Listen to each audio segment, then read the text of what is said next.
It is a sad day, ladies and gentlemen. The puppy, it's officially over. It's closed.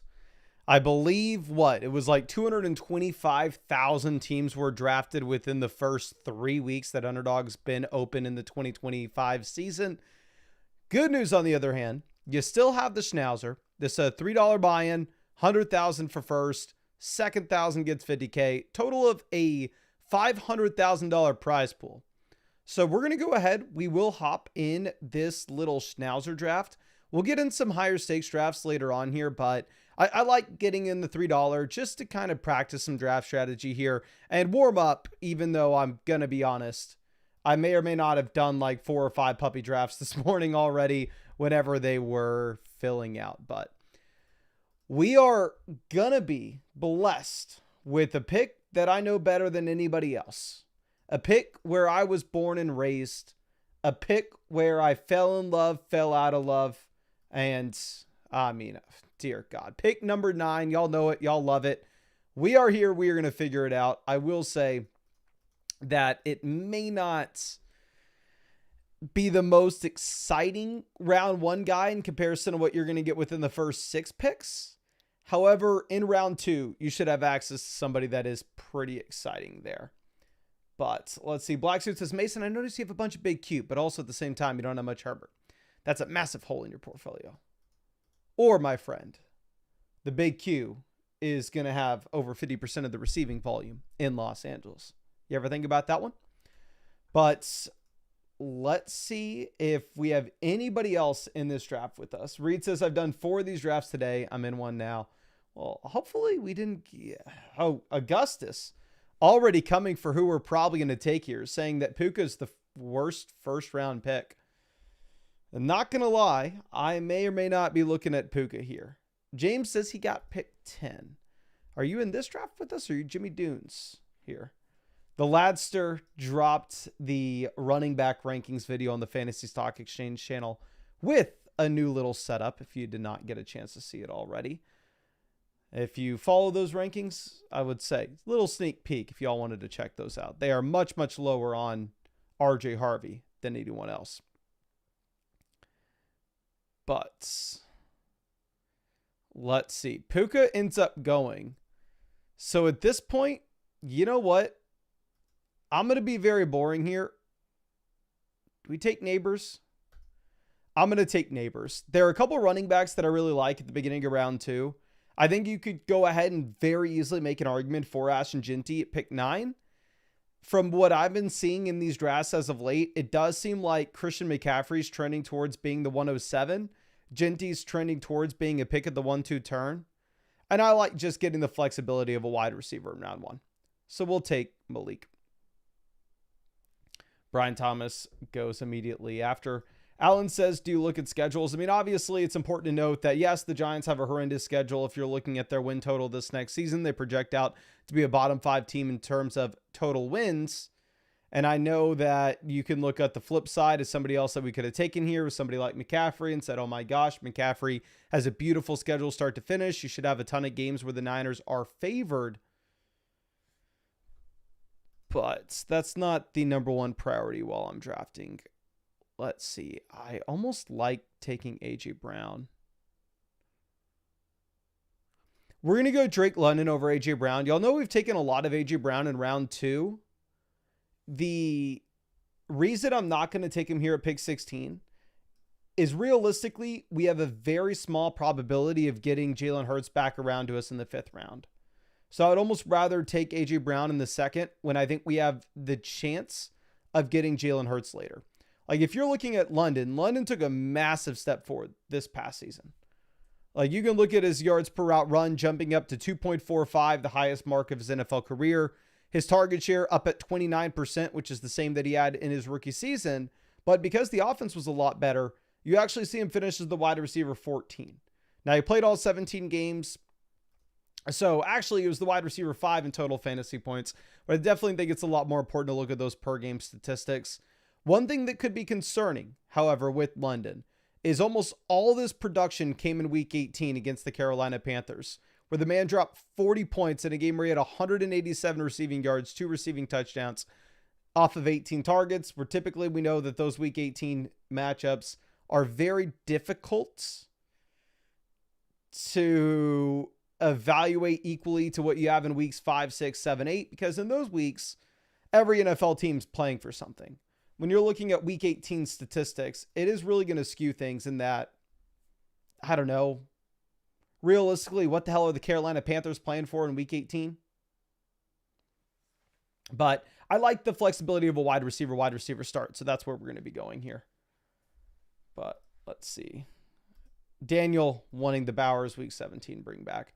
I will reiterate, I think that looking at week 17 bringbacks is not the most important thing in these drafts. Okay.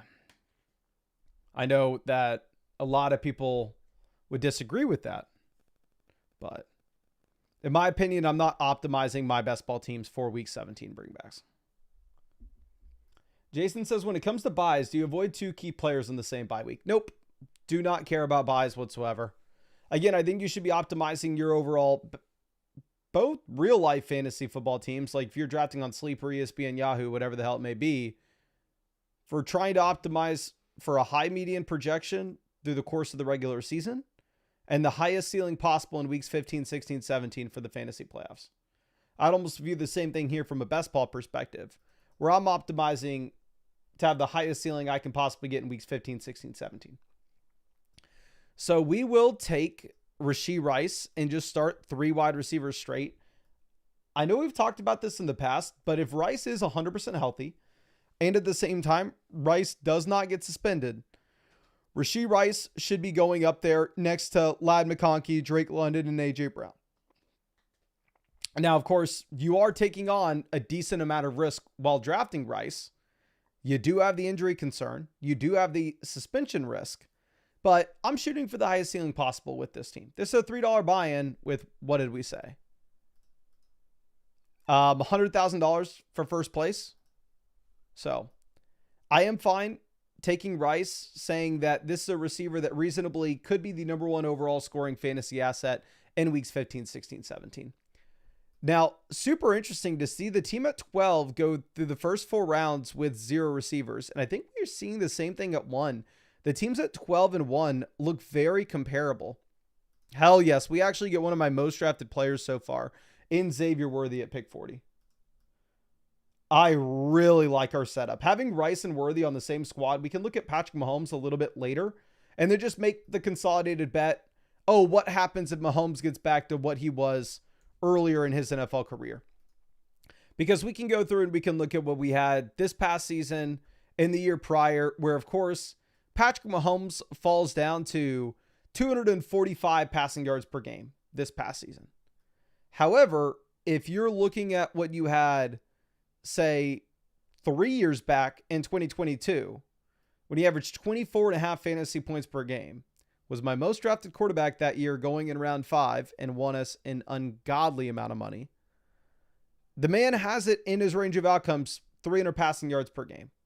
He has it in his range of outcomes for 8.2 adjusted yards per pass attempt. Hell, you go back to 2018, 9.2 adjusted yards per pass attempt, 318 passing yards a game, and 3.1 touchdowns per game. That is a possibility for Mahomes, even though we haven't seen it over the past 2 years. So to be able to pair up Rice and Worthy and expect to get Mahomes at a reasonable price point later on, super exciting start. But yeah, this is not a BBM. We'll get into Best Ball Mania for everybody that wants one later. But of course, if y'all wanted to get in that Best Ball Mania draft with us, which to be completely honest with you, I would not recommend anybody new to Underdog Fantasy hopping in a Best Ball Mania draft with us immediately. If you're new to Underdog, definitely fire up some of these $3 drafts. That would be the tournament that I would recommend. But these are best ball, right? So there's no time commitment at all during the season. So again, if I draft like Malik Neighbors round 1, he gets injured in week 7 on the first drive of the game. And in week 7, I took Quentin Johnston at the very end of this draft. Or I say I took Cedric Tillman at the very end of this draft. And Tillman randomly has 2 receiving touchdowns. Tillman will automatically slide into my starting lineup, and Malik Neighbors will automatically slide down to my bench. I'm going to be drafting the most disgusting players you've ever seen at the end of this draft. Guys like Jalen Tolbert. Hell, maybe I even take Darius Slayton. So you're not going to be working the waiver wire through the course of the regular season. So there's no time commitment at all. That's how I'm able to draft hundreds of these teams every year. So I won a decent amount of underdog money back in the day. And of course, if y'all wanted to draft with us, y'all can find that link in the description, comment section, live chat, where it says draft with us here. And if you use code FLOCK, you will get a 50% deposit bonus up to $1,000. Plus, at the same time, you will be getting my 2025 fantasy football rankings and draft guide cheat sheet. And you can pretty much get into draft in any state. You can go ahead and check out the map here on the screen of where underdog drafts are available, but it's pretty much everywhere. Now, let's see what's looking at us with this pick. We are going to continue to hammer in wide receivers. We are going to go George Pickens with our 5th receiver straight. Now, that we've been able to see that we got the value of Rice at pick 33. We got the value on Worthy at pick 40 and George Pickens at pick 57. If I could go back in a time machine and take Ashton Jeanty ahead of Malik Neighbors, I probably would. But obviously, we didn't know we were going to be able to get these wide receiver values later. I still feel very comfortable with the running backs that we're going to be able to get over the next few rounds. Like, I actually had an eliminator draft that I did earlier today where we drafted 5 wide receivers straight, went with the 0 RB build, and was very comfortable with our running backs. But let's see what happens. Okay. Jeep Guy says, any plans for a Flock Fantasy app in the future? Would love that. So the reason that we were not doing a Flock Fantasy app up until this point, and it's just flockfantasy.com, is Apple had it where, like, if you had any charges through the app, it was an automatic 30% fee on Apple's end. So I was like, I don't necessarily know if it makes sense for us to work on an app rather than just making the site the best that it can. But they had the lawsuit recently that now Stripe can take users outside of, like, the App Store, and you can charge, like, on a web to avoid the Apple 30% fee. So now that we can get around the Apple 30% fee, we'll probably make a Flock Fantasy app in the future. I don't know exactly when. I can't guarantee when. But we're going to take Trevion Henderson here at pick 64, and I can't guarantee when Trevion Henderson is going to win the starting job for the New England Patriots backfield. But what I can be very confident with is that Trevion Henderson goes to a team that has a much improved offensive line this year, much improved coaching staff this year, much improved quarterback play this year. And if you're looking at expected win totals, sportsbooks are penciling in the New England Patriots to be an average to an above average team. Trevion Henderson, phenomenal receiving back prospect, and has the size to be a 3-down player as well. So absolutely love Trevion Henderson. Getting him at pick 64, obviously we're going to be a little bit underwater for our running back upside early in the season. So maybe we want to pair like a Trevion Henderson pick with maybe a Najee Harris, right? But it does give us a tremendous amount of upside for the second half of the year. I would not be surprised whatsoever if in the second half of the season, Trevion Henderson's a top 10 running back in fantasy. So getting him here, pick 64, on a team where we really need a running back feels great. But let's see. Josh says, I'm thinking going Shedeur first and then Travis. Pretty good idea. If you get a top 5 pick in your draft this year and you're able to take Shedeur Sanders, I'm not gonna fault you at all for going that direction, my friend. Jeep Guy says, love this draft. Appreciate you, my friend. Let's see. Yeah, underdogs in Canada, but not in Ontario. Joseph says, Mason, what do you think the odds are Danny Dimes finishes the season, not Anthony Richardson? What are the odds Daniel Jones is a starting quarterback at some point for the Indianapolis Colts this year? Higher than 50%. If you ask me, Mason, what are the odds we get 17 weeks of Anthony Richardson starting? I would guess 20% or fewer, like 20% or lower. With injuries, with play, with the contract that they gave Daniel Jones. Now, with all that being said, even though I think Anthony Richardson potentially has less than like a 20% chance to be the... Oh, where do we go here? Where do we go? Jacoby Myers off. We're going to push it. Y'all are going to hate us for this. I know it. The safe play. Clearly. Everybody and their mom knows what we want. Everybody knows we want Patrick Mahomes. Mahomes is the guy for our team. And most people you would ever see in a live stream, they would just draft Patrick Mahomes. It's the easy button to click. We have Rice, we have Worthy. However, if you look at the Mahomes ADP, big reason Mahomes goes here is it's because the Rice or Worthy team takes him. We have both. So there's a very realistic shot that we get Mahomes on the way back around to pick 88. And again, this is a team I'm not drafting for the highest floor possible. It's a $3 buy and $100,000 first place prize. If I'm going to win this tournament, I have to get lucky. I don't have to just get lucky in the regular season, which I do. I have to get lucky in the playoffs, which I do. And I have to get lucky in the actual draft itself. And this is one of those instances where I'm going to push my luck. I'm going to see if we can get Patrick Mahomes later, which indeed ends up happening. So here are the two things we could have done. We could have played it safe, and I could have made sure that I'm not going to look like an idiot in the live stream, and I'm going to have a mediocre average team, and I could have taken Patrick Mahomes at pick 81. And I could have said, okay, cool. We have Worthy, Rice, and Mahomes stacked up. And then I would have taken whatever crap wide receivers available in the 8th round. I would have walked away with Luther Burden. Or I could go, you know what? I'm willing to risk looking like an idiot on the live stream. I do it all the time. Let's take Stephon Diggs, pair him up with Trevion Henderson, have the best wide receiver core in this league by far, possibly only have to draft 6 wide receivers, and still get our quarterback on the way back around for the double stack, and now have a juggernaut that, in my opinion, has a real shot to turn $3 into 100,000. Now, that possibility went from maybe 0.0000001% to now maybe 0.0000002%. But hell, if I just doubled my odds, I'm taking it. But freaking love this team now. This is... Henry says, in theory, it should work out, but never works out for me when I push it. Yeah, it's obviously a risk, and there's a lot of drafts where I push it, and it turns out not working out. Like, I go through and I take Stephon Diggs there and crap.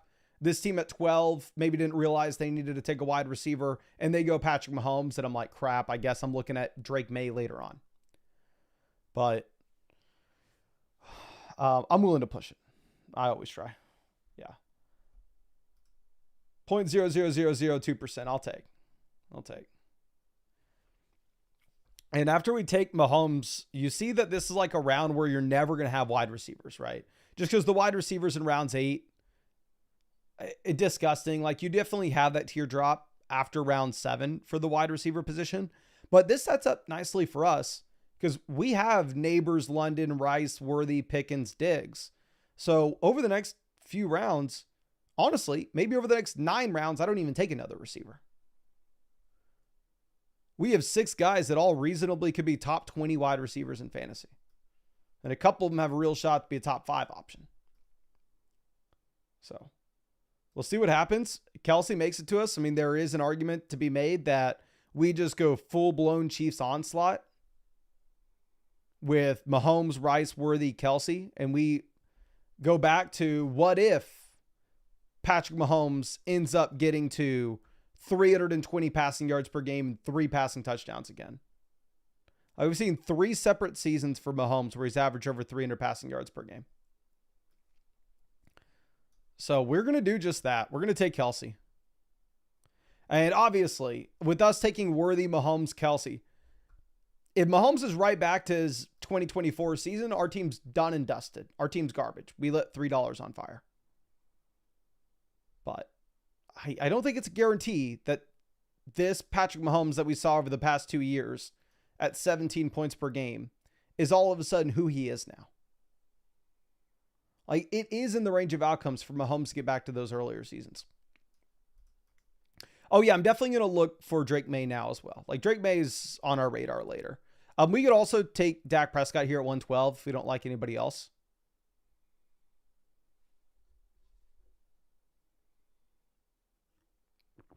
Evan Ingram goes 109.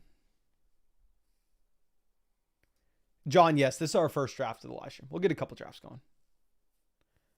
And of course, I'm sorry that we didn't start the live stream at 5 p.m. I just honestly was sitting here with nothing to do. I was like, I'm about to do some underdog drafts on my phone, or maybe we just fire up the live stream earlier.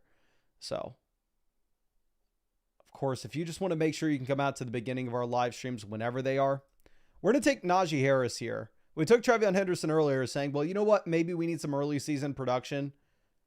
Getting Najee fits exactly in that mold for us. And obviously, I'm expecting Amari and Hampton to be the 3-down running back in the second half of the season. And I'm expecting Amari and Hampton to potentially be a league winner. I think Hampton is a much, much better running back and a much more explosive running back than Najee Harris is. But I would expect also that Najee has a role at the beginning of the season that could possibly provide us some usable weeks. And as we transition over to Amari and Hampton's backfield, Najee Harris, worst case scenario, is a premium handcuff back. Where, like, realistically, y'all know I make the weekly rankings for the site and on YouTube during the season. Let's play through this hypothetical. Amari and Hampton gets injured in week 6. Week 7, where am I ranking Najee Harris? Behind the Chargers offensive line, with a good quarterback, good coaching staff, team that wants to run the ball. And what's crazy about Najee, never has missed a game, whether it's college or the NFL. I'm probably ranking Najee Harris as a high-end RB2. I'm probably throwing him in RB13 in my weekly ranks. So, I think Najee Henderson, solid pair to have on the same squad. And I forgot where we were even going. Oh, yeah, but of course, if y'all wanted to make sure y'all can come out to these live streams regardless, even if we start a little early, hit the bell next to the subscribe button, and YouTube will tell you when we actually start the live stream. Jamie says Najee will finally miss a game. I'm sure he will one day. I'm sure he will one day. Okay, let's move this down. Tootin goes 125. This may be a team where we're drafting 7 running backs. Like, I'm not joking. This may be like a 2 quarterback, 7 running back, 6 receiver, 3 tight end build, depending on what we do here at the 11-12 turn. Because we just had this little run on running backs with Javonte, Tootin, Ramadre, all off. David Njoku goes. This team ahead of us doesn't have any Patriots. We may take Drake May, pair Drake May up with Henderson as well as Stephon Diggs. If we don't get May, no harm, no foul. We can get Michael Penix later. Drake May goes. Is this team on auto? I don't think so. I'm definitely not going to be looking at any of the wide receivers. God dang, Mason, stop being so stupid. Do we go Jaden Blue or do I... Honestly, F it. I'm going to take Tucker Kraft. Could be a horrendous pick, but in reality, Jaden Blue for me versus like Spears, Trey Benson, Rashad White. Like, I don't even know if I want Jaden Blue in comparison to those other players. So I'll go Kraft. We'll only take 2 total tight ends with the combination of Kelsey and Kraft. And then we'll take whatever running back makes it back to us. But now we are done at wide receiver probably and done at tight end. So let's see. I'm not a big Jaden Blue guy. I'd almost rather just have Tajee Spears. F it. We're going to do it. I like this team. I'm going to get my guys. We're going to take Tajee Spears at 136. I know that maybe this is me just wish casting because complete honesty here between all of us, I have been drafting a lot of J.K. Dobbins late. I've been mixing in some Nick Chubb late. I've been drafting Amari. Like all those guys in round 17, 18 at this point that aren't on teams. I have been mixing in. I've been drafting some. So maybe I'm just hoping that one of those running backs finds their way to Dallas. Because I don't have a lot of Javonte. I don't have a lot of Jaden Blue either. And you can make an argument that if the Dallas Cowboys don't add in another running back, then of course, both Jaden Blue and Javonte are undervalued in a good offense with little competition, and they are cheap as hell. Now, probably because they're bad, right? But I don't know. Like, hook 'em horns. Y'all know I am a University of Texas alum. But what the hell am I supposed to do with Jaden Blue?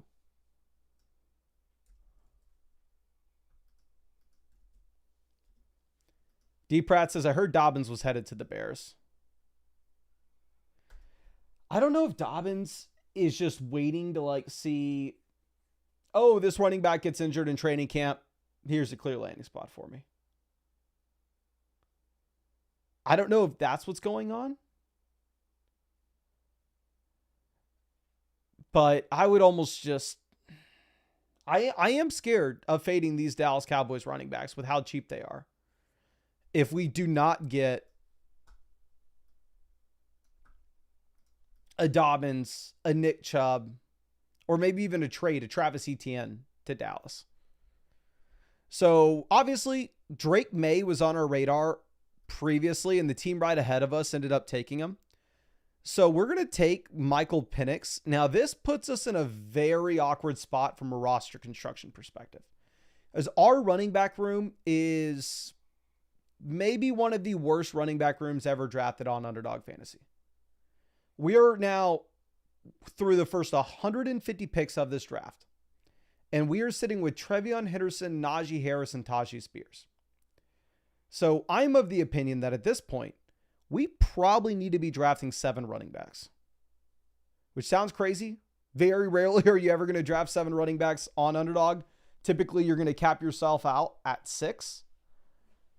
But I don't necessarily know if we can get away with like only taking 6. Because look at who our next few running backs are going to be. We're about to be taking guys like Braylon Allen, Roshan Johnson, Rico Dowdle. So we take 7 running backs to the rest of this draft. We still have 1 spot open to take another position.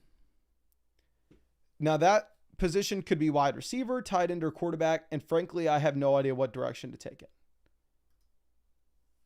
So we could go with the third quarterback. Our picks at quarterback were 88, 153. Our tight end picks were 105, 129. We're going to reach on Roshan here, which is just absolutely crazy to take Roshan Johnson at pick 160.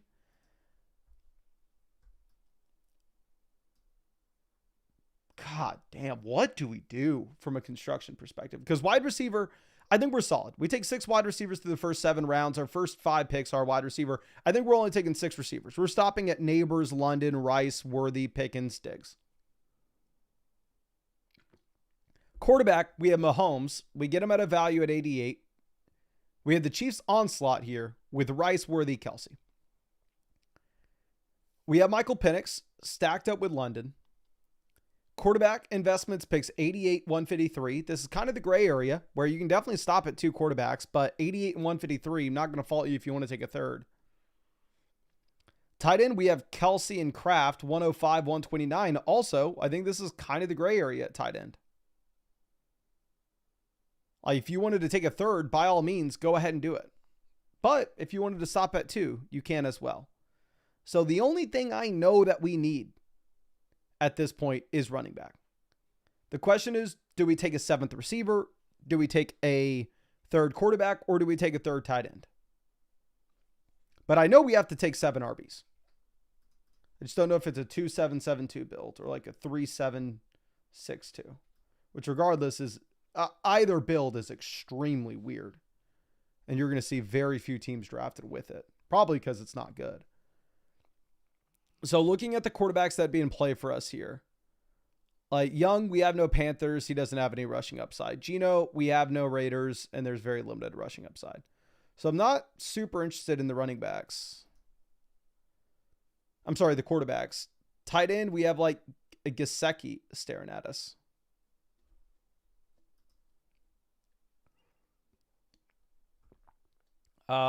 Mason Taylor. I don't want to take Shipley. I think we take Justice Hill and hope that we get some usable weeks. Justice Hill, 100 points last year. For whatever reason, I thought Justice Hill was old as dirt. Like, I looked this up in a draft I was in earlier.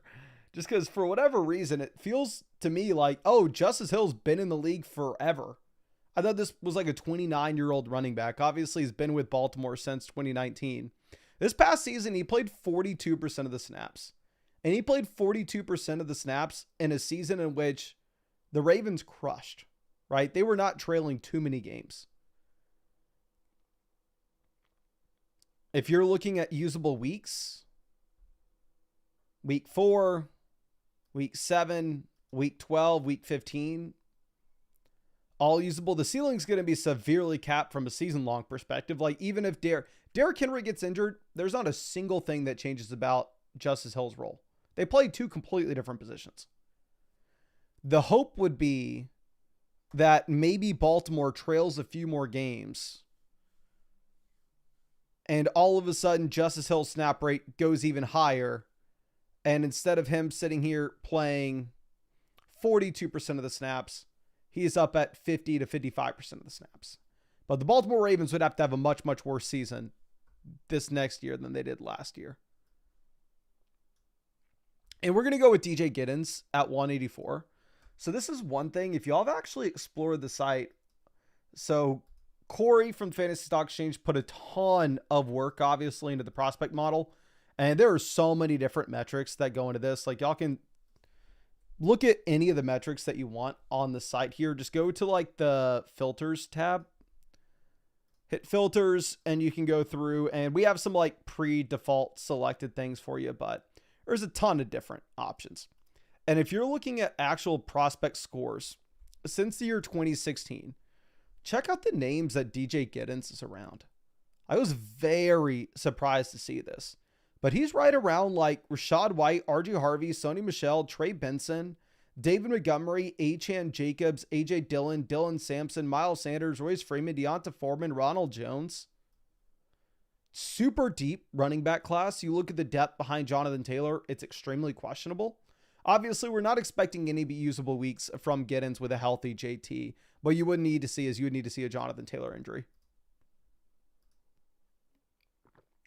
T. Jameson says, did we get a date set for the Flock draft meetup this year?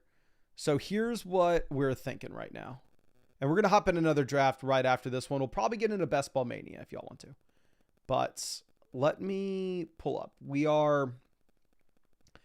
Everybody's coming to Austin August 13th through 18th. I think we may do maybe I need to feel y'all out here. This would be great to know. Let's say hypothetically, y'all are going to come to the Flock meetup this year. Let me see. Ooh, this is actually the best news I got in a while. I'll tell you all in 1 second. But let's talk about okay. Do we want a third tight end? Do we want a third quarterback? What do we want? Honestly, F it. I'm going to take Geno just for the points advancement. Getting Geno at pick 201. This could lead to a unique outcome and say like Michael Penix goes down, misses the majority of the season. Advance rates on Michael Penix, Drake London combos are extremely low. We are able to advance because we actually drafted the third quarterback with Geno. Doesn't matter if Geno doesn't do anything in weeks 15 through 17, but Michael Penix and Drake London have a 4 passing touchdown, 400 passing yard day, and Drake London has 2 receiving touchdowns, and that's the guy you needed in round 16 to advance. So is that ever plan A going into these drafts? No, but looking at the context of the board here, I think that just taking the points for the advancement may not be the worst thing in the world. I see everybody wants us to go with Jerome Ford. Let me know if y'all still want Ford or if y'all like any of the other running backs. Some guys that I've been mixing in that I don't feel great about. I've been mixing in some Taj Brooks. I've been mixing in, honestly, F it. I'm going to take Kareem Hunt. This is a team that, here's what needs to happen with this running back room. This is the worst running back room that's ever been concocted in Underdog. We need an injury to Pollard, Swift, or Jonathan Taylor, or Amari and Hampton. We need Trevion Henderson to be rookie season Alvin Kamara. And that's not all going to happen right away. We need some usable weeks at the beginning of the season, which is why we took Najee, which is why we took Kareem Hunt here, which is why we have Justice Hill. Where hopefully we can just skate by and until one of these running backs, which don't project to have starting roles. Maybe if things break in their favor. I know this team looks very ugly on paper, but if you're looking at the top end range of outcomes here, if some of these running backs get opportunity that isn't very clear at the moment, I think this team could absolutely crush. So I actually really like this 0 RB team, even if it's a super unique construction that we really haven't done in the past. But let's go ahead and let's hop into a BBM draft. I know y'all are not going to like that draft, but honestly, I'm chill with it. Let's move this over. Okay. Where are you? Don't do it. Are you freaking kidding me? Are you? What the hell? Last year was pick 9. This year it's pick 11. Every single draft. Are you kidding me?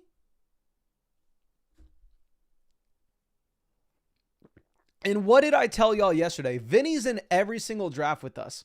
And in every single draft, Vinny's freaking top 6. He gets one of the good picks. Every single draft I draft with Kale, I'm also right next to him. Dear God. We got Ben also in here at 7. Let me know if anybody else is in this draft with us. But, so here's what I want to ask y'all. Hypothetical situation, right? Ooh, we got a second Vinny in this draft with us at the 4 spot. You like to see it. But hypothetically, y'all are going to go to the Flock meetup in, say, August. It'll be in Austin, Texas. It always is. There'll be a bunch of people there. Like a bunch of other YouTubers. Pretty much everybody in the Flock League will be there. Hopefully a couple other cool people. We'll see. Everybody's going to be there the 13th through 18th, which is like Wednesday through Monday. If y'all were going to be able to make the Flock meetup, would it be easier? How much easier would it be for y'all to make it if it was Saturday as opposed to Sunday? Because what we could do is we could probably do the draft on Saturday and then bring like the draft board to the meetup on Sunday for the Flock League. But I'm obviously not a normal person. This is my job. So I don't know what a real person's schedule looks like. So let me know if y'all would ever be able to go to the Flock meetup. Is there any difference in a normal person's schedule to go at like a 5 p.m. on a Saturday or a 5 p.m. on a Sunday? Okay, CMC goes. This is going to be another draft where we start wide receiver out the gate. We'll just see what wide receiver we're going to get. Kale's right ahead of us. He takes St. Brown, so we're going to go Neighbors. It's maybe almost an identical start to what we had. Let's see if the team at 12 goes with the typical Nico Brian Thomas combo at the turn. They go Derrick Henry at 12. Y'all know I'm not taking Derrick Henry here, so that's great news. Ooh! Let's go. Let's go. I'm never complaining about pick 11 again. Malik Neighbors, Nico Collins. Ooh, we got to lock in here. We have to lock in. Okay, let's freaking go.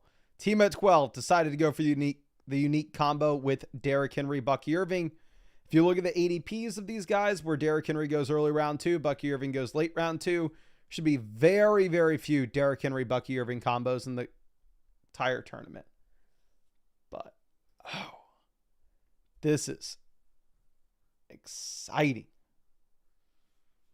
This is exciting. Panther says, do you collect sport cards? No, I do not, sadly, my friend. Ben says, rookies got their face scans in on Underdog. Did they really? Let me see this. Where's a rookie? Ooh, yeah, they got the rookie pictures in. Does this mean we can get the rookie pictures in for Flock? Oh, these are all the vets have the same pics from last year. So the picture providers haven't updated the headshots yet, I guess, just with the rookies.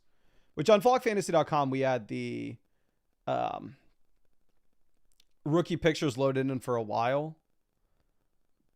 But I don't even know where we got the rookie pictures from. Underdog has to do it like through official stuff. Daniel says last night you had spot 11. Every single night I have spot 11, my friend. Every single night. But I'm not complaining about this spot 11 start. Ladd McConkey falls all the way down to 22. Marvin Harrison up at 19.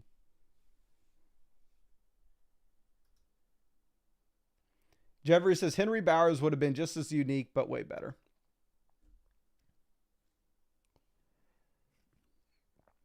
Let's play a game here. Very rarely I ask all to spam the chat, but I need to start doing that more.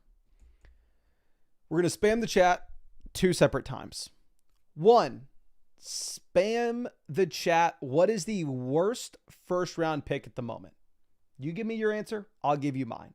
And it's not that like, oh, this is the guy that goes at pick 12, so he's the worst. It's like, I'm never taking this guy where he's going. He's going to be your least drafted player in all of round 1. Who is that guy? We got Neighbors, CMC, Genty, Henry, CMC, Henry, Genty, CMC, Genty, Genty, Henry, Genty, CMC, Genty, AJ Brown goes second. So it looks like everybody's on the CMC Genty train. Let's see what we do here. What does Kale do? He goes Kyron.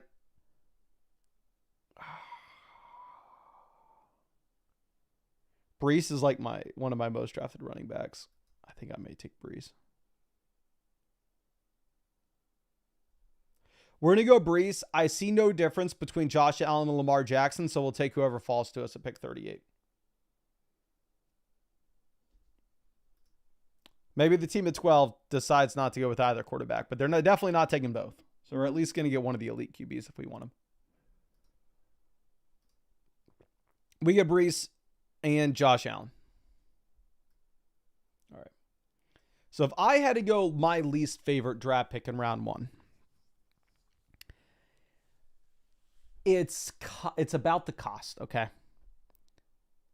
And it's okay with where he went in this draft, but I'm just going like, and I'm not including Derrick Henry as a round 1 pick. Derrick Henry's a round 2 pick. I know he goes round 1 here, but the vast majority of these Derrick Henry's going round 2. My least drafted player round 1 this year, just because I am going to be drafting Justin Jefferson at 2. And I think the FSC guys in their video today made a compelling argument to have Bijan running back 1. I think Barkley's going to probably be my least drafted round 1 guy. Which, I mean, I was not underweight Barkley last year. I was underweight Derrick Henry, which that hurt. But my season was saved because we were not underweight Saquon Barkley. This year it may be different, though. This year it may be tougher for me to take Barkley. Now, second thing I have to ask y'all. What is the worst second round pick? Again, similar, not like, oh, T. Higgins because he goes at pick 24. I'm saying like this is the player that I'm going to draft the least of this year. Who are you just not touching in round 2 based off where they typically go? Like Marvin Harrison, yes, goes round 2 in this draft, but typically he's a round 3 pick. Let's see. We got Ladd, Bucky, Bowers, McBride, Harrison, Achane Bowers, Bucky, Brown, Bucky, Bowers, Bucky, Taylor, Henry, Harrison, Bucky, London, Brown, Higgins, Harrison. So it looks like maybe most people are on the combination of Bucky and Bowers for what I'm seeing. Obviously, a lot of people said Harrison, but Harrison's a round 3 pick. He's not going here. My answers to this would probably, for sure, Derrick Henry. I only have Derrick Henry in 2% of drafts so far. The only time I take Derrick Henry is when he falls enough in the second round where I go, oh, he's never going with this round 1 player. Like the instance in which I take Derrick Henry, I think I took him in a draft earlier today where I took like Jahmyr Gibbs at pick 7 and then Derrick Henry fell. And I'm like, I don't like Derrick Henry here, but in the tournament, there are going to be very few Gibbs and Henry starts. So I'll just take him.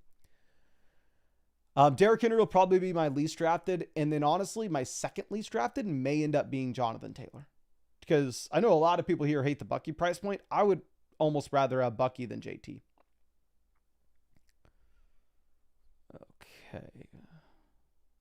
Godwin goes, we'll take Chuba. Chuba feels like a dead zone running back to me, but it's so funny that I've been saying that. And I'm about to record a video of my most invested into running backs. Because today I officially hit the mark of 100 underdog drafts. I've drafted 100 teams. And Chuba Hubbard's a top 5 guy for me in terms of total dollars spent. Because I've done a couple big dog drafts, and I guess I took Hubbard there. I feel like we have to take a wide receiver here. We're going to fall behind. So we're just going to go ahead. We're going to be boring. Take Chris Olave. Take the wide receiver in an absolute garbage offense when all the historical data tells us you do not want wide receivers in bad offenses. Which is exactly why we drafted Malik Neighbors in round 1 and Chris Olave in round 6 here.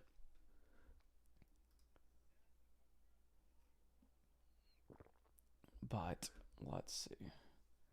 But yeah, now at wide receiver, we have Neighbors, Nico, Olave. Running back, we have Breece and Hubbard. And we have the elite quarterback with Allen. Will be interesting to see what we can do over the next few rounds.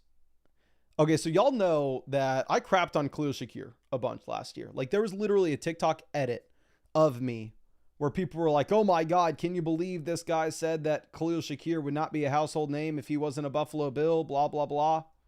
Khalil Shakir's a god. And I slept well at night after crapping on Khalil Shakir. Y'all want to see what he did? 2 wide receiver 1 finishes last season. Nothing. Now, with that being said, I may be in on Khalil Shakir this season because he's going just as cheap, if not cheaper in drafts this year than he went last year. And he did take a very big step forward, up to 2.32 yards per route run.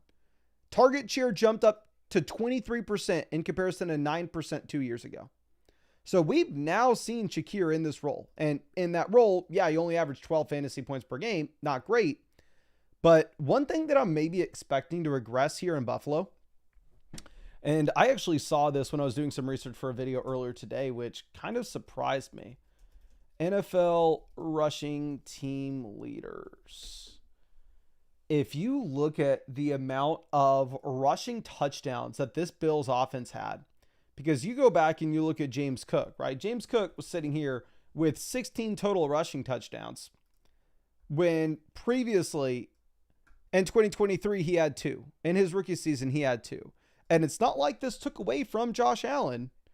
Josh Allen himself has still managed to come out here and have 12 rushing TDs. The Buffalo Bills were just insane with the amount of rushing touchdowns that they had. The Bills had 32 rushing touchdowns, more than the Eagles, more than the Lions, and nobody else was remotely close. So there's a very real possibility that we get some regression with the Bills' rushing touchdown volume, and that actually slides a little bit over. And instead, we see more passing TDs for Josh Allen, which now that we've gotten the confirmation that we can actually expect to see decent route participation and a decent target share from Khalil Shakir, and you're not having to pay a higher price tag, like I'm fine taking Khalil Shakir where he goes this season, especially if I have Allen. Now, obviously, sucks for us that Shakir goes 2 picks ahead of us, but that's not a super rare thing to see in underdog drafts. All right, here is the dilemma that you're always in. Do you go ahead and do... Oh, my gosh. Oh. Okay, the exact opposite of the team that we drafted in the last round. The team we drafted in the last round, we hammered in wide receivers. Or not the last round, the last draft. Hammered in receivers, and we were begging for running backs to fall to us late.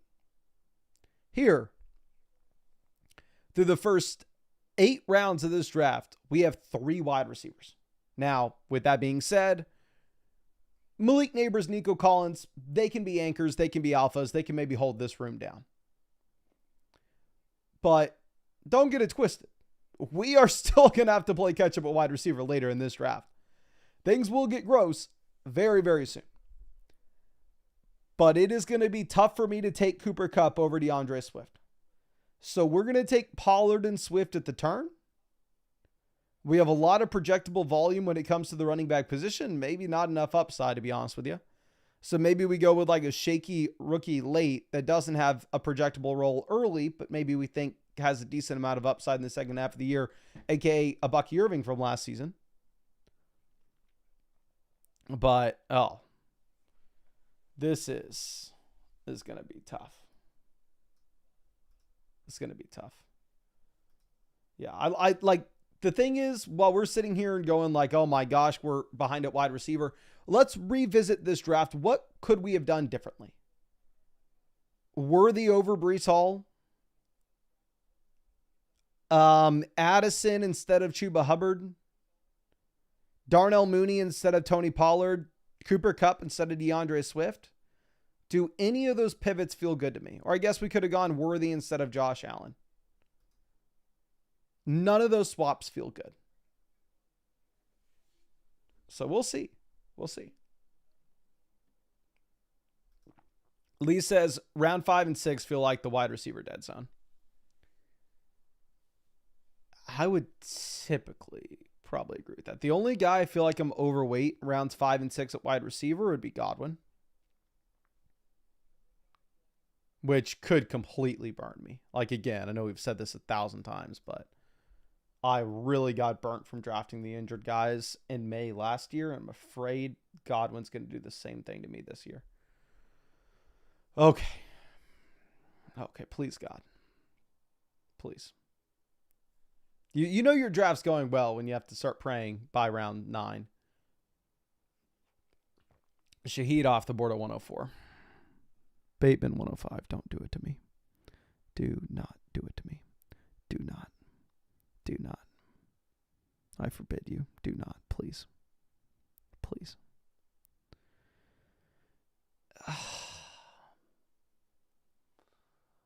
Oh my gosh. Well, we're cooked. We are cooked. We're not rare. We're not medium rare. We're not even well done. We're burnt to a crisp.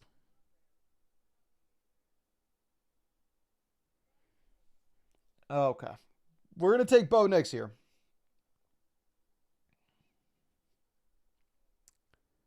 And we're down to quarterback, obviously. I don't want to take another running back.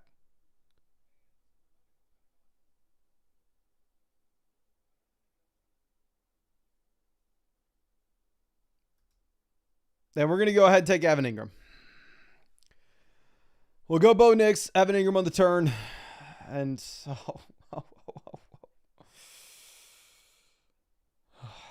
you're looking at an injured man. Wide receiver, we have Neighbors, Nico, Olave. Running back, we have Breece, Hubbard, Pollard, Swift. Quarterback, round 4, Josh Allen. Bo Nix, pick 107. And then we take Evan Ingram to stack up with Bo Nix.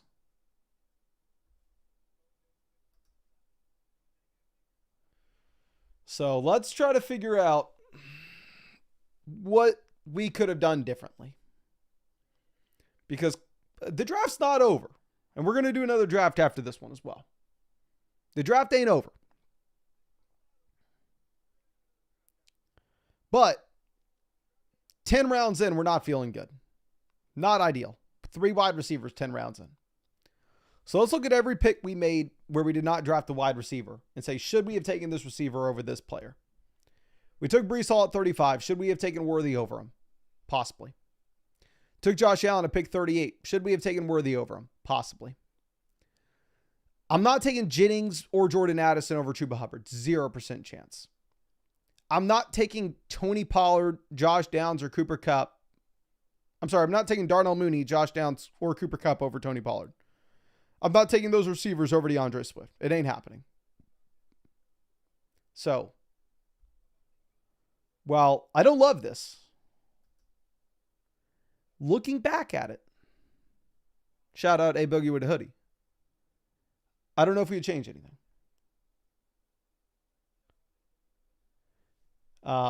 There's just sometimes how the cookie crumbles. Tristan says Judy over Olave, in my opinion. The issue isn't Olave. The issue is we just don't have other wide receivers next to Olave. Like, if you want to go Judy over Olave, you do you, but that's a personal preference type thing. Yeah. I guess you can make an argument to go wide receiver instead of Brees or Josh Allen there. But we are done with quarterback. That's not going to be a surprise to anybody. We have Josh Allen and Bo Nix. So we are running back, wide receiver, tight end.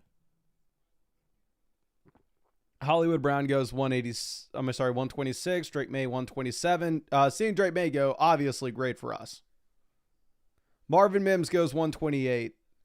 I know everybody here is screaming, Mason, you need a wide receiver. Marvin Mims gives you a stack with Bo Nix. You should have wanted him. I honestly thank you for taking that bum away from me. Kyle Williams 129. Thank you. Didn't want him. No interest. Get that crap out of here. Okay. So we are going to go with our last running back of the draft. Mr. Stevenson, thank you for coming in. And if y'all wanted to see the next wide receiver available, don't tempt me. Do not tempt me. I could have taken the big Q over Ramondre Stevenson if you really wanted to see it, but.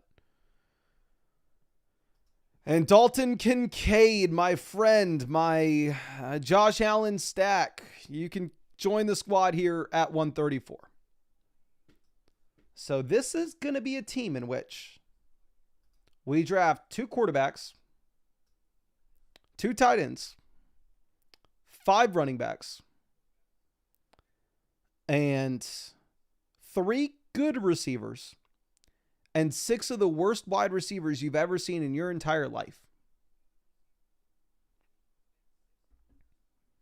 If I wasn't live streaming this team, you bet your bottom dollar that I may have just taken the big Q at 131.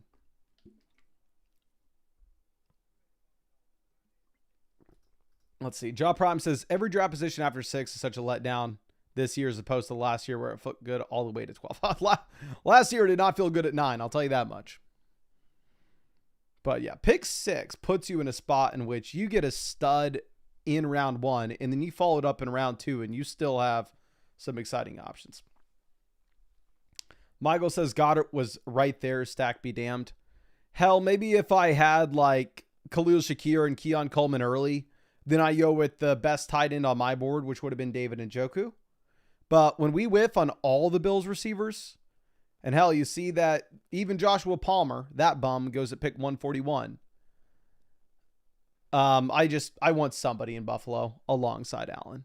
So we're going to take Kincaid. Okay.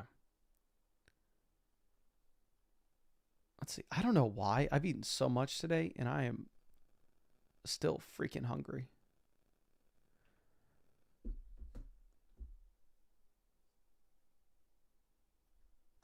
April, happy to see you. I hope you're doing well. Turtle says, I finished with exactly 75 out of 150 puppy drafts before it filled. I think I did exactly 50 puppy drafts. So you did more than me. Yeah, I think I had 100 left that I could have done. But again, I said I was never going to max the puppy. I don't think I've ever maxed the puppy draft. Okay. What position are we looking at? What position would we be interested in? Eeny, meeny, miny, mo. Okay, we're just looking here.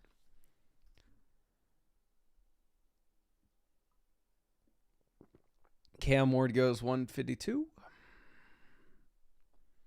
Let's see what bums we are adding to this squad.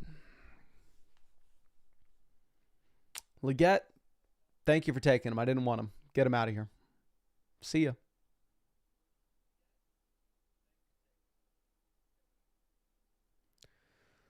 Let's see what Kale does. He's been sniping us all draft. There he goes, Tellman. Thank you. Get him out of here. Didn't want that bomb. Romeo Dobbs, come on down. We've been waiting for each other. This is what I call destiny here. Y'all want to know exactly how good of a receiver that Romeo Dobbs is, right? This is somebody that was in an offense where he had no competition last year whatsoever. And you know what he did? We'll take Adam Thielen as well. Adam Thielen, come on down. Let's look at what these receivers did last year. Romeo Dobbs, 10.16 fantasy points per game. How many usable weeks did we get?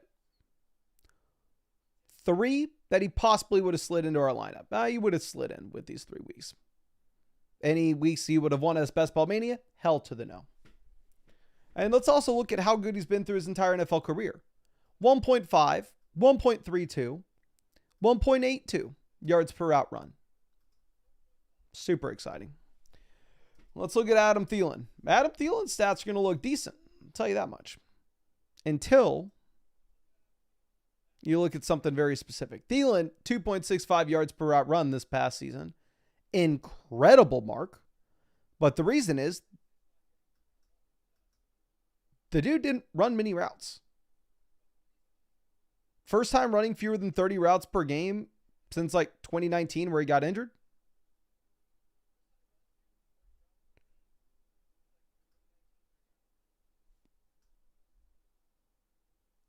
%20 team target share, much lower than last season. And you go ahead, and the most concerning thing with Adam Thielen is this dude's about to be 35.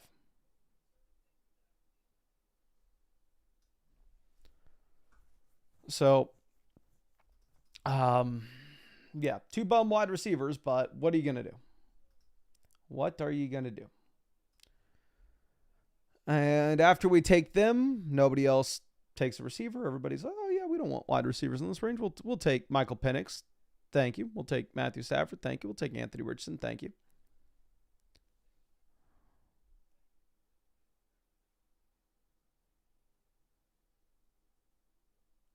Okay.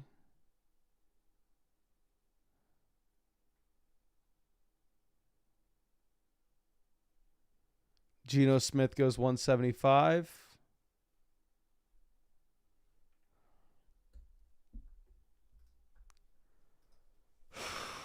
All right. Who do we get to join the squad on this turn? What all-pro difference-making player do we get? Ooh, we get Pat Bryant, the exact kind of wide receiver prospect I want, stacked up with our quarterback in Bo Nix. Beautiful. Let's see what else we're going to get. Michael Wilson goes pick 180.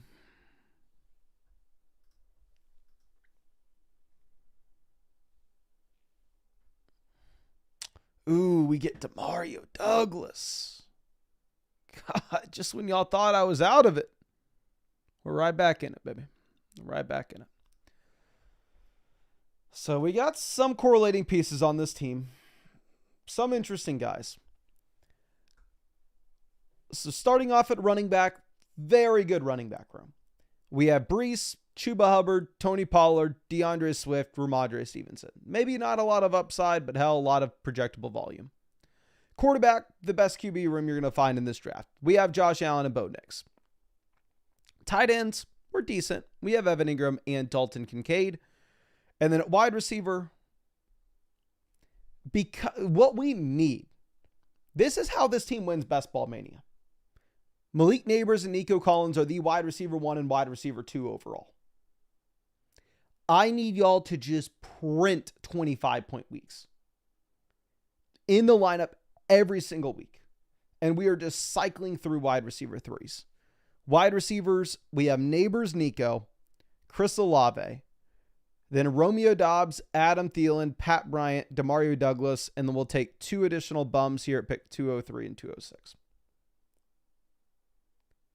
But let's see. 90 says, Alec Pierce had 22 yards per reception last season. Bro was catching bombs. Yeah, Alec Pierce runs one route. If you're on the playground, Alec Pierce is the guy you just say, go deep. I know a lot of people are super excited about Pierce because if you look at the usable weeks, week 1, week 2, both usable. Week 5, usable week. Week 10, usable. Week 17, week 18, maybe not week 18, but week 17, usable week. Alec Pierce, if you took him in underdog drafts last year, one of the best picks you could have possibly made. Now, if you look at this averaged out, 14% team target share doesn't look that exciting. But again, the main thing's going to be you are just getting bombs consistently downfield. That's it. Okay. Here's what we need to win Best Ball Mania with this team. We need to find the next Puka Nacua. Jalen Royals, are you the next Puka Nacua? Roman Wilson, are you the next Puka Nacua? Torrey Horton, are you the next Puka? Calvin Austin goes. What do we want? Yeah, I've been doing this. I don't know why. We're going to take Amari Cooper as our 8th receiver, and then we're going to get a 9th receiver here as well.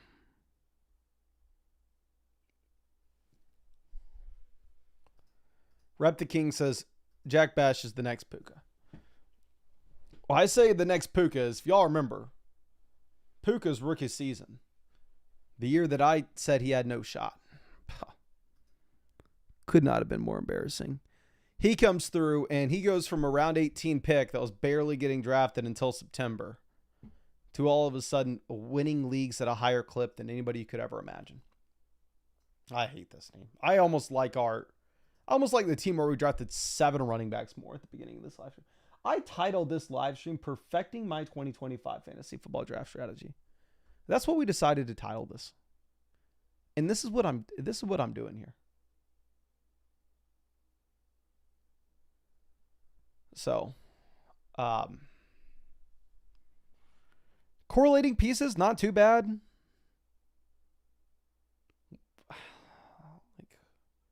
I don't even know what to say. Some of these guys at the bottom end at wide receiver become usable. Give us some usable weeks. All right. I almost feel we should go back to the minor leagues. I almost feel we should go back to the $3 schnauzer. But I'm a crazy person. So instead, we're going to go back to BBM. I'm going to redeem myself here. We'll see what happens.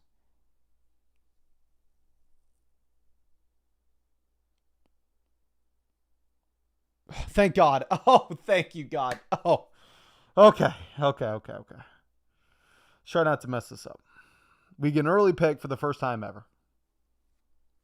We're going to take a wide receiver out the gate. I'm not chasing wide. I would rather chase running backs late than I'd rather chase wide receivers. We're going to queue up Chase. We're going to queue up Jefferson. And we'll see. Oh, my gosh. I'm sorry. I didn't mean to fake you out with the $3, my friend. Kyle says, why Justin Jefferson over Saquon? I'd rather chase running backs later than wide receiver. Vinny, once again in this draft with us at pick 4. Alex in this draft with us at 5. The original Vinny somehow does not get in with us. As Scary says, 102 just to pick Chris Olave in round 3. Yeah. Get ready to learn Olave in round 3, guys. Oh, that was just absolutely brutal. But I know we teased this earlier. I said I got the best news I've had in a while. So I am deadly tired at the moment. Okay, I don't know if I told y'all this. Let me ask ChatGPT something real quick. If y'all don't know, if y'all are new here, I'm going through a little bit of a caffeine cleanse before our race, which our race is 10 days away, ladies and gentlemen. We've got 10 days until our race. Could not be more excited.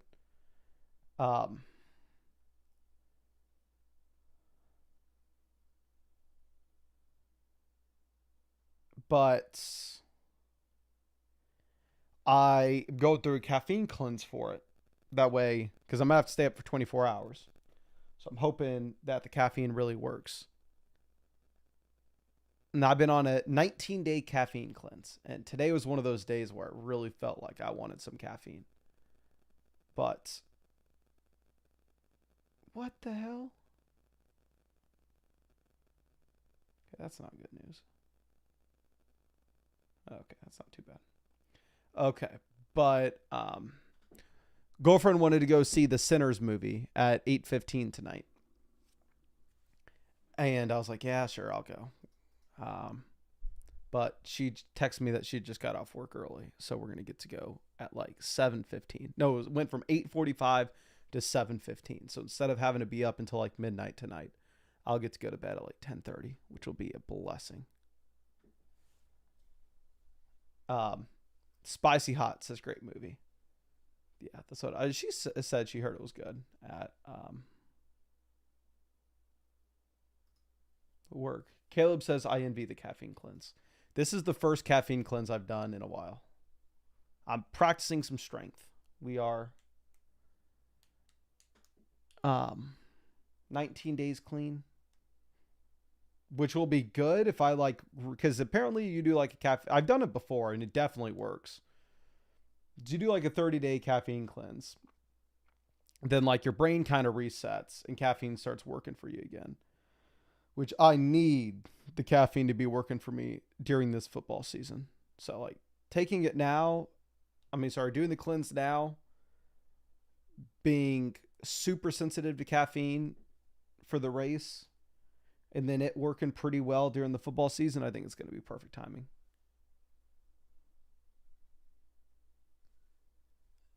Jonathan Taylor off the board. We may do something a little bit different here. Higgins goes.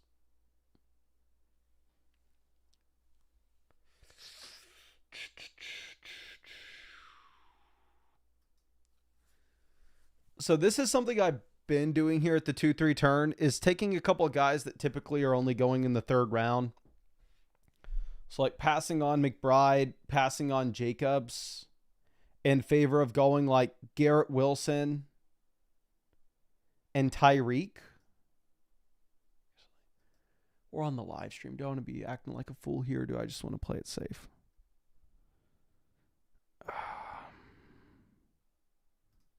F it. Let's act like a fool.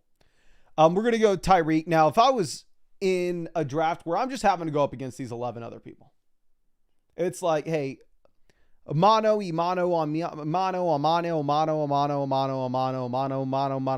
I'm just going up against 11 other guys.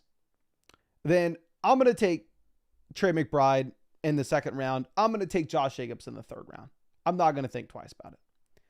However, if you are looking at the starts of Jefferson, McBride, Jacobs, or Jefferson, McBride, Wilson, or Jefferson, Jacobs, Wilson, there will be a lot of overlap. There will be a lot of teams in this tournament that have those three players. Because Wilson typically goes in the beginning of the third and Tyreek goes in the middle part of the third, the amount of teams that have a Jefferson, Wilson, Tyreek start is going to be a much smaller percentage of this overall tournament, while at the same time, I don't necessarily think we are sacrificing a ton of upside for weeks 15, 16, 17, and I don't think we're sacrificing a ton when it comes to our median projection during the season.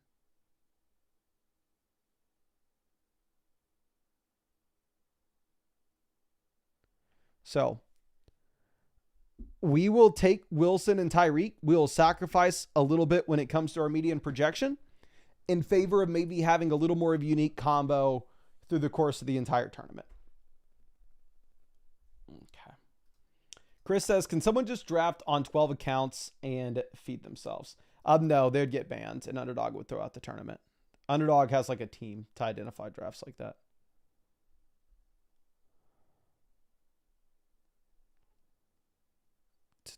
Jaden Daniels goes pick 42. Travis Hunter goes 43. Jacobs falls to pick. Look at how good that team at 6 is. That team at 6 is exciting.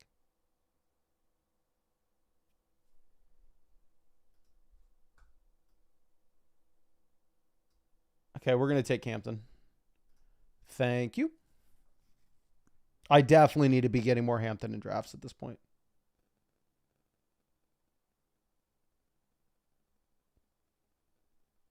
What else will we get? I didn't even realize Kale's drafting right next to us. I did not even realize. Kale, that's what I said. I said that earlier when he was in draft with us. Like, every time Kale gets into a draft with us, he is drafting right next to us. Every single time. And we'll get Mr. Cortland Sutton. I really like this team. We're to make this work. We will make this work. Tristan says Travis ruins that team. No, I like the team at 6 more than our team, for sure. I like our team as well. Team at 6 is the best team in this draft so far. Going Gibbs, Ladd, Jacobs for the first 3 rounds is a goated start.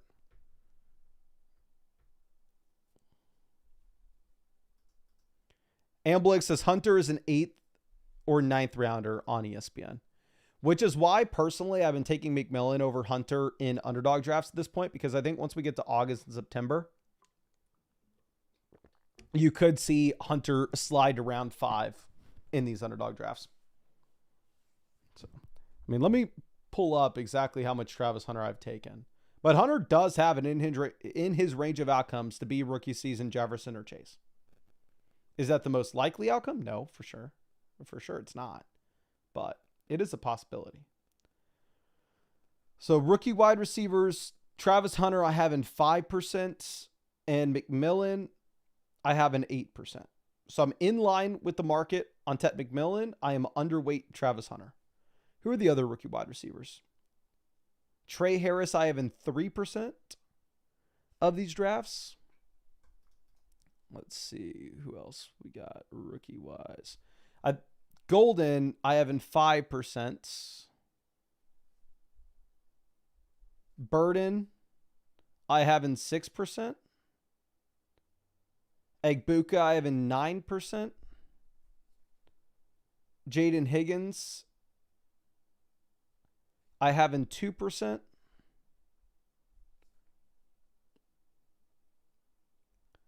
Kyle Williams I have in 6%.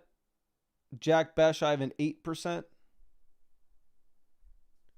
Jalen Knoll I have in 3%. So overall, I am underweight every rookie wide receiver other than like Tet McMillan and Jack Besh. But I'm underweight the vast majority of rookie receivers, maybe expecting them to come down a bit once we get closer to the start of the season and people start projecting out what the volume may actually look like with these guys.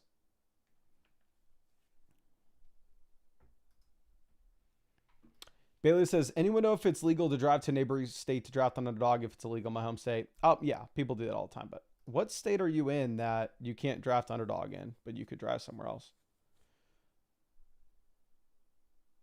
If you're in Nevada, it may be a tough drive unless you're right on the border. We have the flexibility to take Sam Laporta here based off the wide receivers we took early, which I feel good about. So we'll go Laporta at 71. Again, you look at the second half of the season for Laporta last year is much, much better than what you had early on. Montgomery goes 72.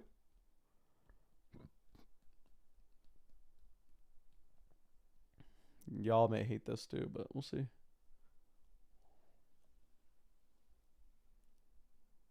Pollard goes. We're going to take Judkins. We're going to get 2 phenomenal running back prospects. I do think there's a possibility that the rookie running backs are discounted almost too much because of what we've seen with the lack of rookie running back success in recent history outside of maybe somebody like Bucky Irving. But this is by far and away the best rookie running back class that we've had since like 2017, 2020. Looking at my rookie running back exposures, Judkins, I'm at 11%. Hampton, I'm at 9%. Harvey, I'm at 8%. Genty, I am at 9%. Henderson, I'm at 6%, but that is going up now that he's fallen. But if you remember, Henderson used to go at the beginning of round 5. So almost across the board, I'm overweight the rookie running backs. I think I'm on Caleb Johnson, I'm 7%. So I'm definitely more in on the rookie running backs if you look at my ownership percentages this year as opposed to the rookie wide receivers.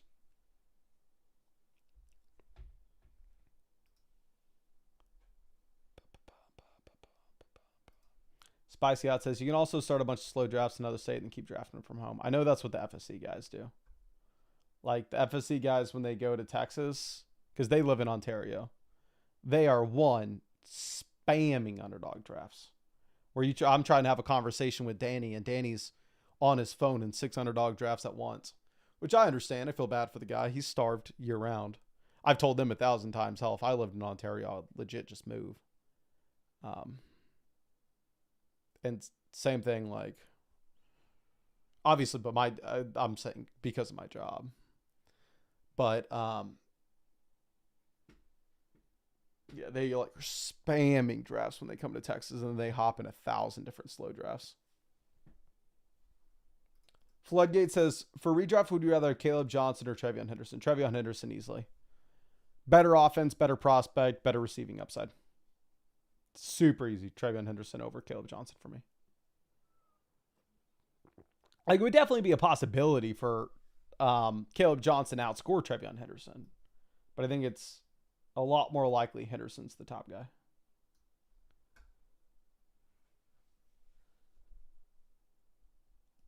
Jordan Mason goes 89. We have a super well-balanced start. Running back, we're with Hampton, Judkins. Wide receiver, we have Jefferson, Garrett Wilson, Tyreek, Sutton, and then tight end, we have Laporta. Henry says, Sutton, your favorite player. I do have a lot of Sutton this year. I think Sutton's price point, like, this is the best quarterback play Sutton's ever had, coming off the best season he's ever had. And he's going, here we get him in round 5. If y'all remember when we were screaming from the rooftops how bad of a pick he was, the offense was much worse. Coaching staff was worse. Quarterback was worse. And he was going in round 3, coming off a bad season. I think Sutton in round 5 is a much easier pick now than it used to be.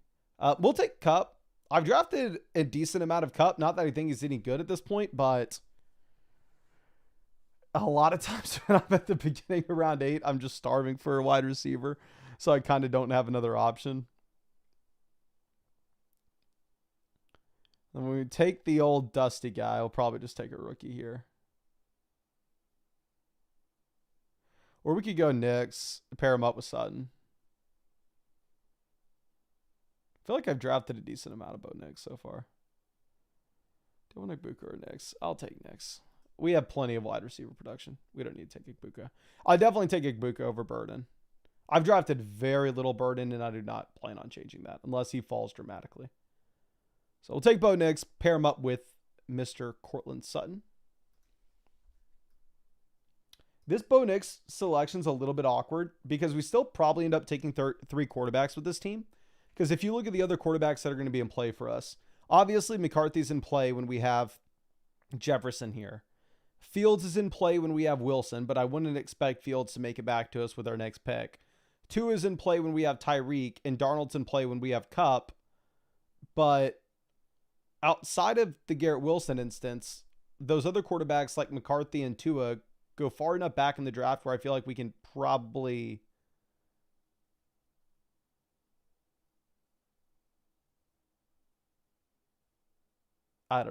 get 3 of these in here, especially now that we see Fields off the board.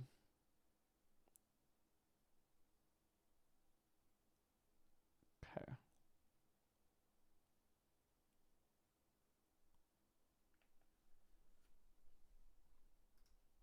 Monk says, if it's 2022, your wide receivers are the best ever. That is true. We have the old crusty guys. The old crusty wide receivers and the young, exciting rookie backs. Bateman goes 110. And I actually, at the end of this live stream, have a video that I can premiere and we can all hang out in the chat. I drafted a $500 big dog draft. I don't know if it'd be better to premiere it right after this live stream or save it for tomorrow morning. Let me know what y'all would prefer.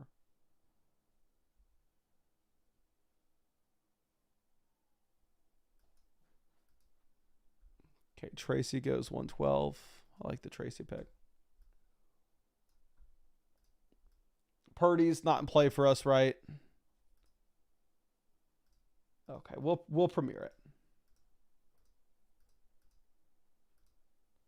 Fafui says stay on stream to watch it with us. I don't know if I can do that. I can definitely hang out in the chat on the premiere. I'm not advanced enough to be able to share audio on my computer. Maybe I can figure that out for during the season because that could be cool. Okay, so Evan Ingram would stack with Bo Nix for us. Charbonnet, we could use another running back depth piece. Purdy, Dak probably don't make sense based off our roster construction. Dak goes. So we'll take Evan Ingram. We'll call it a day with only 2 tight ends, having Evan Ingram as well as Sam Laporta. Ingram obviously stacked up with Bo Nix. We'll see what Kale does. Goes Tootin. Yeah, Tootin was actually the one running back I did not want, so I like that. I like that as in I like it for us. And we will take Charbonnet at 122 for our third back. And yeah, maybe we look to go with like the 3 quarterback build. We take Darnold super late and then like maybe Tua in a respectable range or like 4 rounds, whatever. But I like this team. Wide receiver, we have Jefferson, Wilson, Tyreek, Sutton, Kupp. So old guys. Running back, we have Hampton, Judkins, Zach Charbonnet. Quarterback, we have Bo Nix, double stacked with Sutton and Ingram. And we also have Sam Laporta at tight end. So I guess we could... No, never mind. Goff's long gone. I was going to say, I guess we could have looked at Goff. But Goff went 104. Alan says, who do you have winning the Wolves game? I don't know. Hey, if y'all tailed us on our underdog pick'em yesterday, every day from now on, I'm going to be checking to see if we have like a free gimme pick on underdog. And because usually I do that off the live stream. I'll start showing it to y'all on the live stream. But we had the free gimme pick yesterday with like Jalen Brunson at 0 points. So we went with Halliburton for lower than 20.5. And then we went Brunson, just the free pick. And that was $30 and we won 105. So hope you tailed us. I don't think I have any free picks right now. Let me log on and see if I have a free pick. If I have a good promo, maybe we can follow it up with another NBA pick'em. But yeah, we don't have any promos right now. So maybe we don't do it today. Has the game not started? Why am I still seeing the underdog picks here? Loop says he had no free picks today. Yeah, Underdog does have the picks live in the app. I figured the game would have already started by now, though. But all the picks are still up.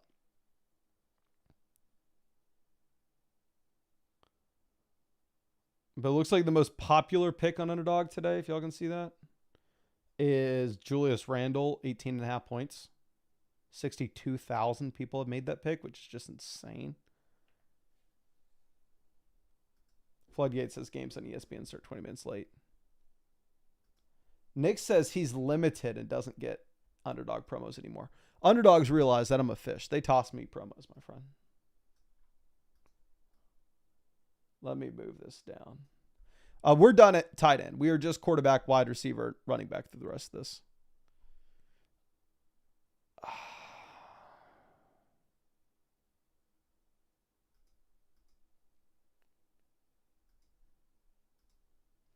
We'll take Jaden Blue, 143. Definitely underweight Jaden Blue. Y'all heard us talk about him at the beginning of the stream. I don't love it. I don't love the pick. I like being underweight on him. Kind of hoping that Dallas brings in another back. And then we'll go Trey Benson. I've actually drafted a decent amount of Benson at this point. I feel honestly probably better about like Benson and Rachaad White than I do Jaden Blue. Even if Jaden Blue has a much clearer path to just being the starting running back in his own backfield.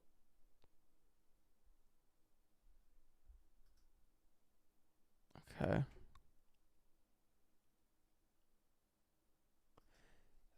Vinny says, Mason, I like how we swapped positions this draft 2 and 9, and we could not be more different in our results. Okay, is Vinny coming out here and he's just flexing on us that he had a good draft at 9? Let's check out Vinny's team at 9. Vinny, running back, CMC, Mixon. Oh, that's great Mixon value. Tracy, I love the Tracy pick as well. Wide receiver, Brown, Worthy, Godwin, Ayuk. Keon, you get the Keon stack with Allen. Jack Besh as well. We have McCarthy stacked up with Hockey. Yeah, Vinny crushed this draft as always.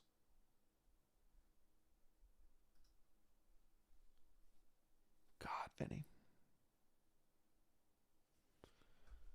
I don't remember your team in the last draft. Our team at this point, we're sitting at running back with Hampton, Judkins, Charbonnet, Jaden Blue, Trey Benson. Wide receiver, we have Jefferson, Wilson, Tyreek, Sutton, Cooper Kupp. Quarterback, we have Bo Nix double stacked with Sutton and Evan Ingram. And then we have at tight end, Sam Laporta and Ingram. The other Vinny says, which Vinny team would you rather have? The other Vinny was at 4. Actually got Barkley falling to 4. But then didn't get a value in the second. Ended up taking JT. McBride. Okay, no. This team's insane. McBride, 28. Then playing catch up at receiver. I do not like the Roma Dunze pick. Kyler at 76. Caleb. And then you get the double stack with Burden I like. You just continue to go into the Bears. I like both of y'all's teams a lot. Yeah, it is the battle of the Vinnies. Let's move this over. Leggett goes.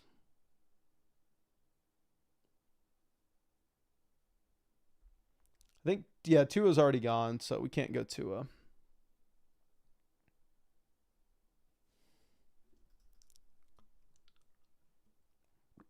Assuming this team goes running back, I go Bryce Young.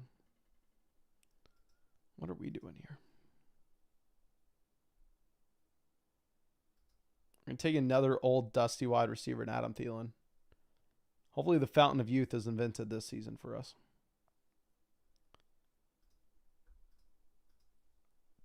Stafford's not really in play for any of our squad.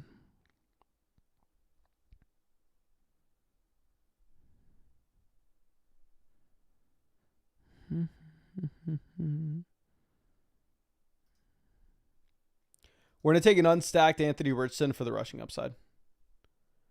Here's the other thought behind that. I don't know if this team's on auto. It looked like they had potentially auto-drafted Kyle Williams as well as Bryce Young. And if, never mind, this team's not on auto. I was thinking if this team's possibly on auto, maybe they auto Stafford and it's hard to get a quarterback on the way back around.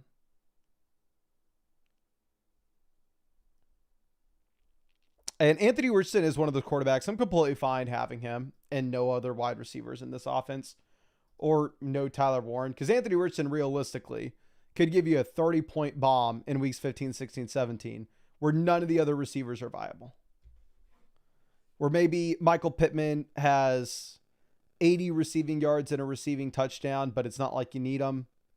Josh Downs has 60 receiving yards and a receiving touchdown. And then Anthony Richardson has 2 rushing TDs.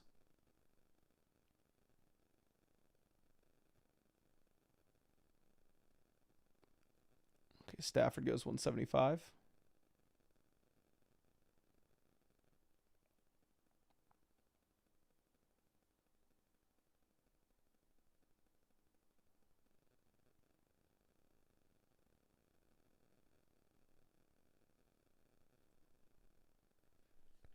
Hopkins 179.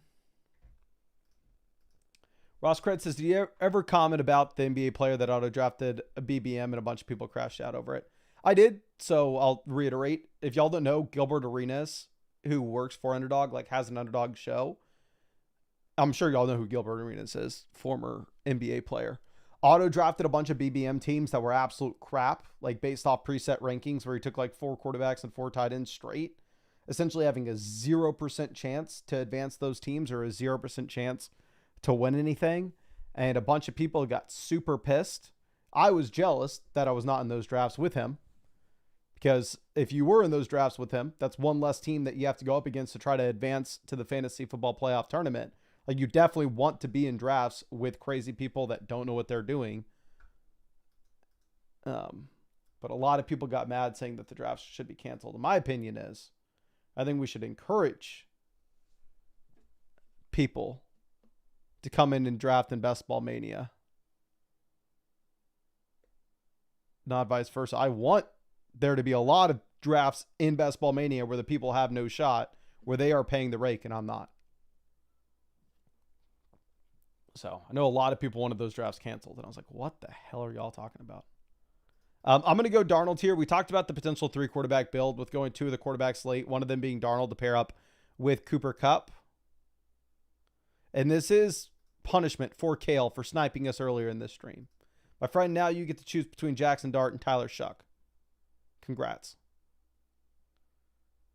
Darius Slayton goes 192.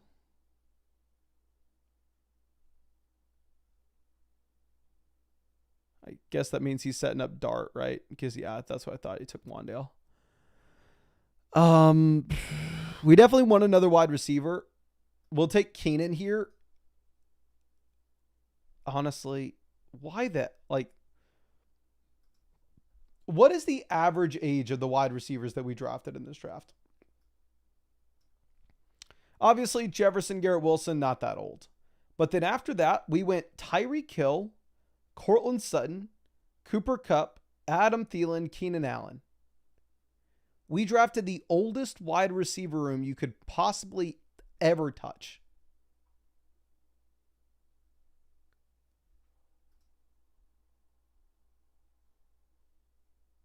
Running back, we have Hampton, Judkins, Charbonnet, Jaden Blue, Trey Benson. The real question is, do we take the 6th running back or the 8th receiver? We start with, I think we're going to take the 6th running back. Yeah, we're definitely going to take the 6th RB. Super young running back room with 3 rookies and super old wide receiver room. But, of course, if y'all wanted to hop into drafts with yours truly or Gilbert Arenas, both are drafting on Underdog Fantasy. Both are similar level athletes, if you ask me. And, yeah, these are best ball drafts. Again, just a reminder, I'm not going to have to spend any time with this team during the season. Hopefully it makes it to the finals, or I'm sorry, the playoffs, and then I'll start checking in on it then. But if y'all wanted to hop in a best ball draft, link's going to be in the description, comment section, live chat, where it says draft with us here. Use promo code FLOCK. You'll get a 50% deposit bonus. You will also get our 2025 fantasy football rankings and draft guide cheat sheet. And on top of that, you can hop in a draft pretty much anywhere. You can see the map here where Underdog's available. Yes, it's in California. Yes, it's in Texas. Yes, it's in New York. Yes, it's in Florida. Yes, it's in Michigan. Yes, it's in Ohio. You can check out that map. But I think we're just going to go ahead, take a running back here in the 6th. I'll keep that a secret of who it may be, though, because your boy's got to go walk the dog so the girlfriend and him can go to the movie theaters. But really appreciate y'all. Really hope that you have a great night, and really hope we get to see you out with the live stream tomorrow.